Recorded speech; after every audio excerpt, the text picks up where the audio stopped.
Hello everybody and welcome to Mondoid, your one-stop shop for all things Project Zomboid, and this week, what's in the box?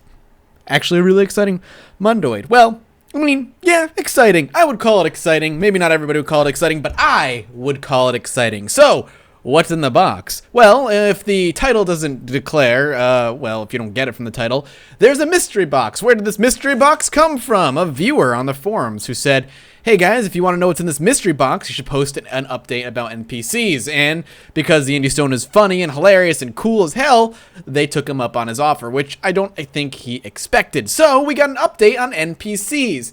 The thing is, right now, the update that we have in NPCs is stuff that we already kind of know, as far as what the NPCs are kind of capable of. Last time we saw NPCs, they were able to kind of fight. They had very basic things. They could fight for themselves. They could loot houses, and they had like a very primitive zombie avoidance system. That they knew when to fight and when to run. NPCs, for the most part, are kind of the same. I hesitate to say kind of the same because there's been a lot of work, and that's really kind of degrading the work that they've done so far in NPCs. They've done a lot of good stuff for what an AI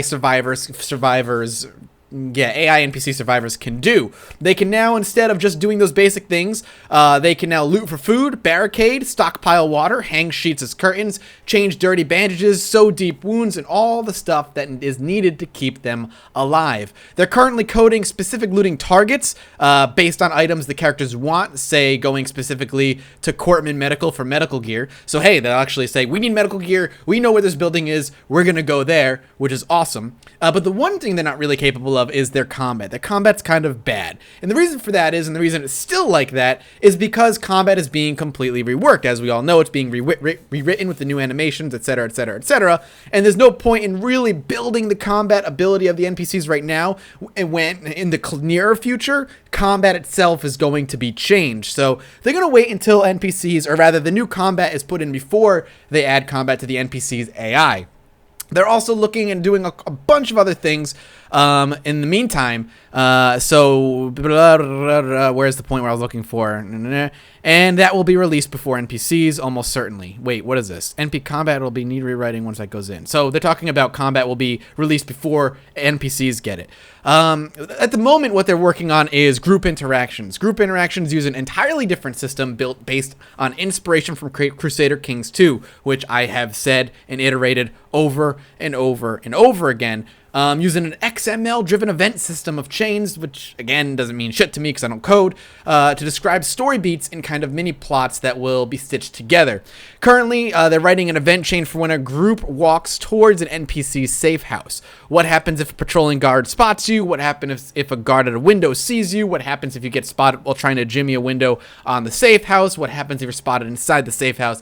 Blah, blah, blah, blah, blah. So they have to write all these events of what the NPCs will do if they see you doing any number of one of those things. On top of that, depending on their personality traits, their quirks, and so on, will determine on how their reactions. Maybe somebody has a hot temper, or is easy to anger, or has a hot trigger finger. Maybe that guard, he sees you, and without even asking, he starts shooting at you, while another one, who's cool, calm, and collected, will try and talk to you. Maybe somebody in between will point a gun at you and start telling you to get out.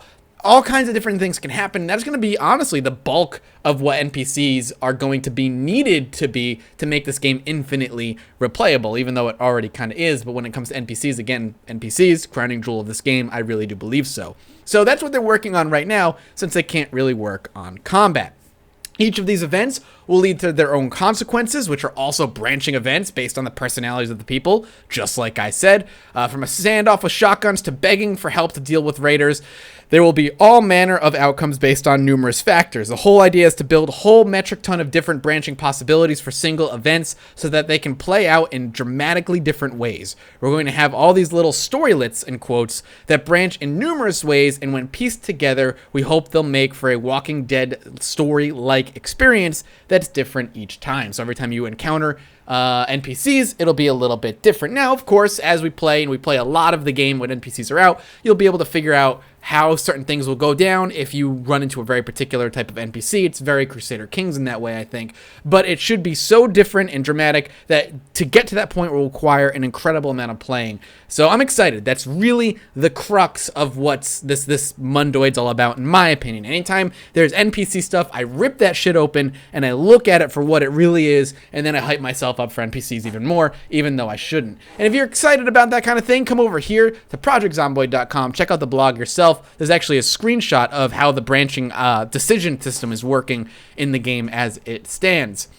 Other things is Molotovs are returning, so primary part of Build 32's crafting update will be some rudimentary offensive and defensive devices that can be thrown. We're looking at Molotovs and all kinds of fun things. There's actually a video here that shows it. I think I saw in the video an aerosol bomb. So really cool kind of homemade weapons that you'll be able to use against the dead or living if you play multiplayer in the game. So very exciting. And of course, radio and TV updates are going well, and we're going to be seeing more and more of the story kind of implemented in that way when it comes to more radio broadcasts and TV broadcasts, as well as how loud certain things are, how far away you can listen to it, this, that, and the other.